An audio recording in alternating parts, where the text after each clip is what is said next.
Hello, everyone. Yay, math. All right, talking about the mean value theorem here. I don't know why they call it the mean value theorem. It's actually kind of a nice theorem. It's not that mean.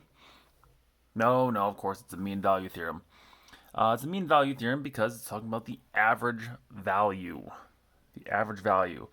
And by that, we mean the average rate of change.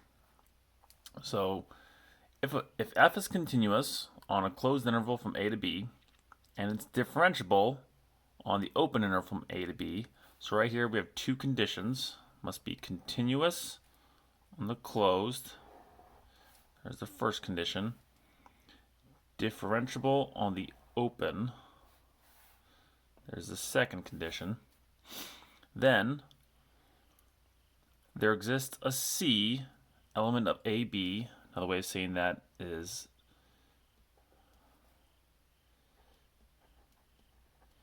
there's some C between A and B, such that f prime of C, the instantaneous rate of change,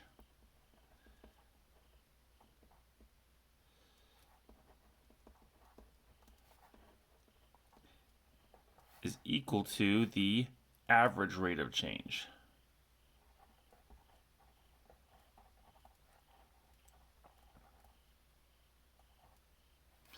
So this is the average rate of change, the slope of the endpoints, slope of the secant line through the endpoints, and this is the instantaneous rate of change, the derivative. So, let's see what we got here. Let x of t equal t cubed minus 3t squared minus 1 be a particle's motion along the x-axis for -1 to 2. What that means is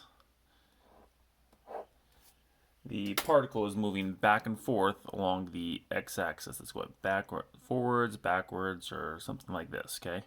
It's moving back and forth. So 1 second it might be here, 2 seconds it might be over here, 3 seconds might be here, 4 seconds might be way over here, but it's just moving back and forth in a line. Is there a time such that the particle's velocity was equal to its average velocity over the interval? So this sounds like a mean value problem, because it is. But let's check the conditions. First, is x of t continuous on -1 to 2? Well, this is a polynomial, so yes. X of t is continuous.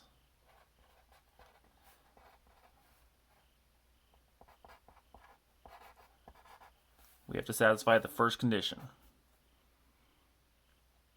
Is it differentiable?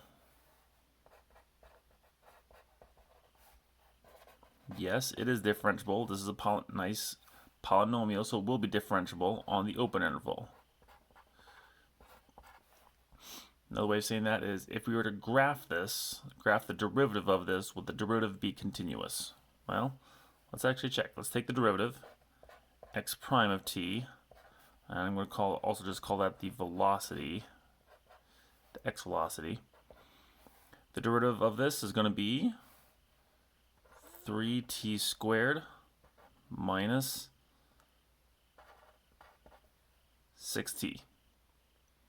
And that is the derivative is continuous, so that's another way of saying the original function is differentiable. So yes, it is differentiable on the open interval. Oh my goodness.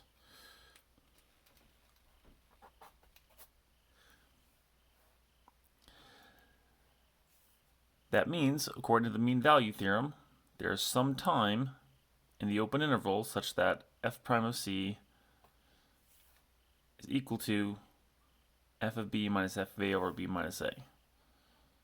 So, by the mean value theorem,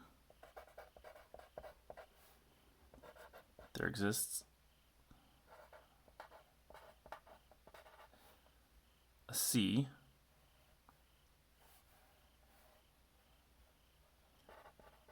such that, and by c we actually mean t, but a c such that x prime of c is equal to x of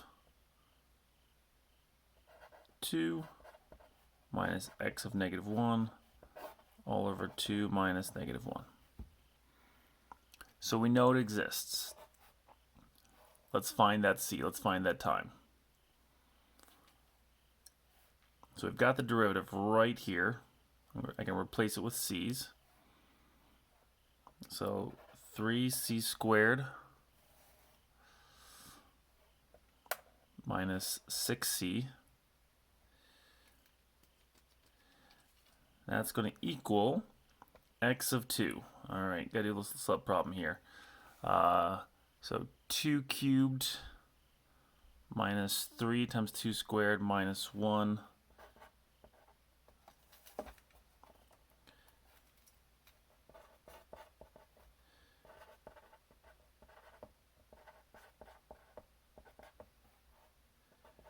We'll get 8 minus 12 minus 1. And so we're going to get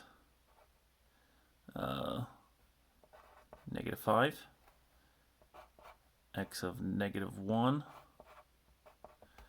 would be negative 1 cubed minus 3 times negative 1 squared minus 1.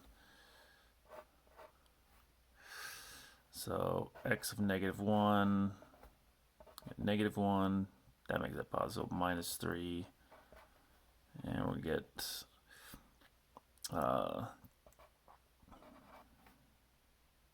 negative 5.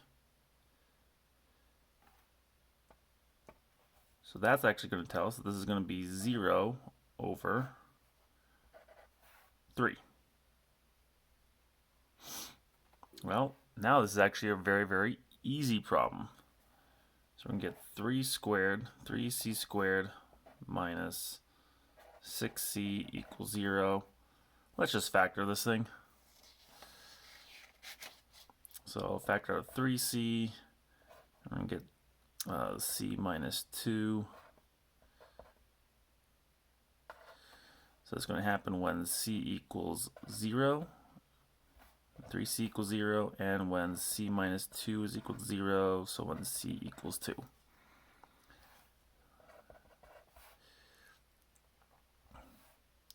So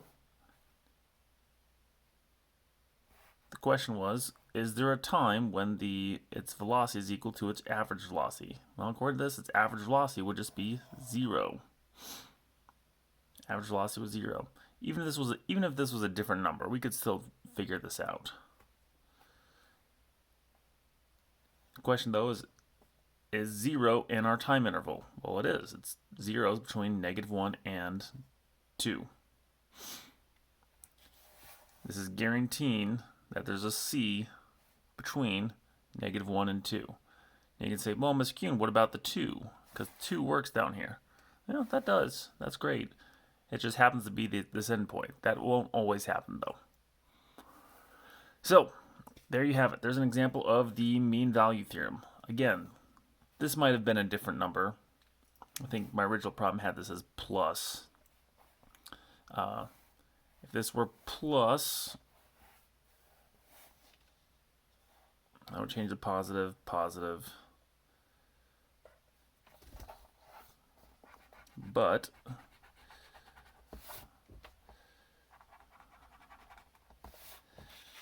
this was going to be plus 12.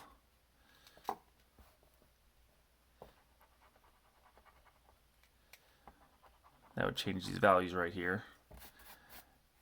Still going to end up working out though. So here's 19. Here we're going to get 1.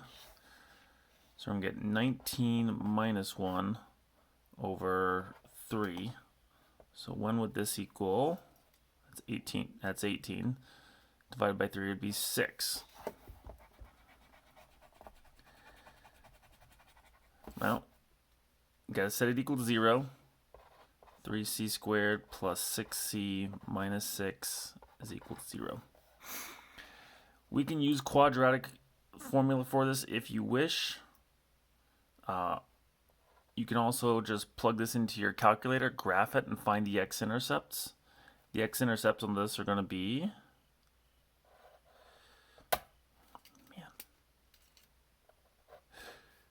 it's late at night. I should have done this a whole lot earlier. All right. The x-intercepts on this are going to be -1 plus the square root of 3 and -1 minus the square root of 3. So what? Now this one, well, we know the square root of 3 is bigger than 1, so that would be a positive number. This would be something less than -1. This is going to be something bigger than 0. So yes, this one right here is between -1 and 2. So once again, we have at least one value where its average velocity and its instantaneous velocity were the exact same. All right, there you go. Mean value theorem. Thanks for watching.